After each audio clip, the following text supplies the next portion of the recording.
Right, here's my Volkswagen Amarok.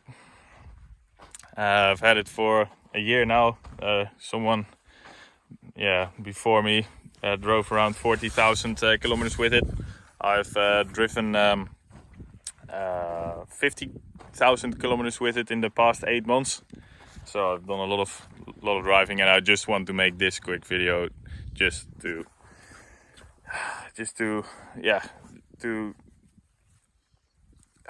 how do you say that?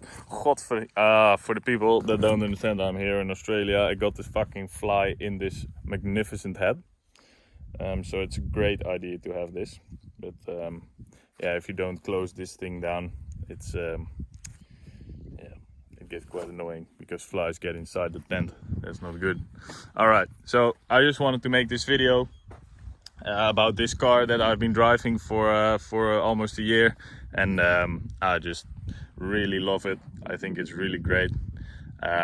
It's got a few things that are really good. First, it got the 3-liter V6 with a 8-speed automatic gearbox, and that makes for a super smooth ride. It got heaps of power, it got good torque.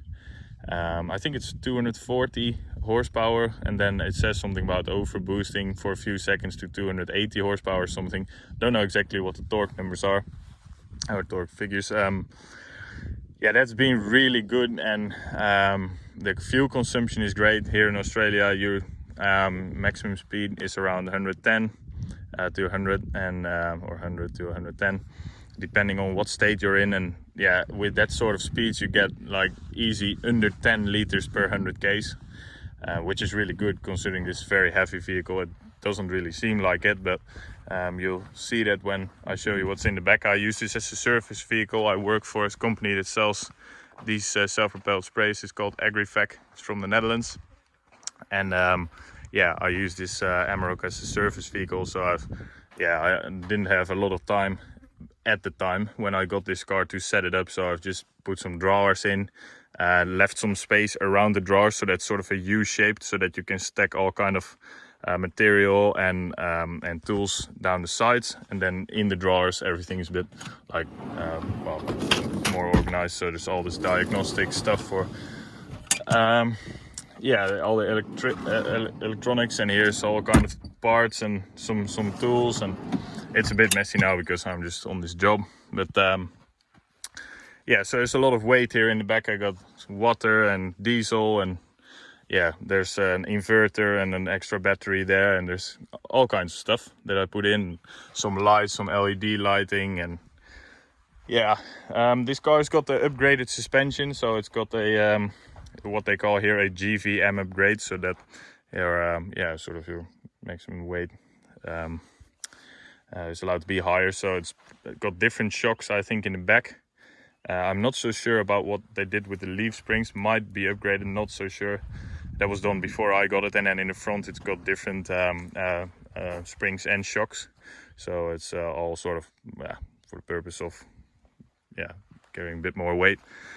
And I'm really appreciating this car. Like I said in the beginning of the video, I've done a lot of kilometers in this thing. It's a really comfortable ride. It's got the Apple CarPlay, which has been really great. Great radio in this car, like great speakers, and the sound is really good. The climate control works really well. Everything just really works. The controls on the steering wheel work well. It's just a very smooth ride. It got power when you need it, and when you're just cruising, it's fuel efficient. So what more do you want? Got this bull bar here on the front. Is I think it's Iron Man or something.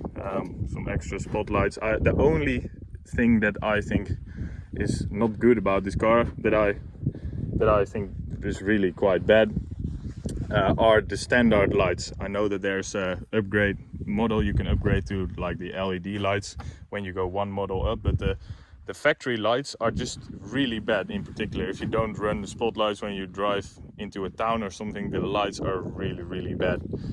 So that's literally the only thing I found these lights just really disappointing. Yeah, I mean, if you would just have these lights on the car and you would drive here at night with people coming towards you, you can't obviously have your high beams on, then you basically don't see anything. So I'm quite surprised that that's how poor they are. I could maybe put like different bulbs in or anything that maybe are a little bit brighter, or yeah, are different sort of rating, but that's the only real downside of this thing. So when you drive at night here in Australia, there's no people around, so you can just put the spotties on and it solves the issue. But that's really the only thing.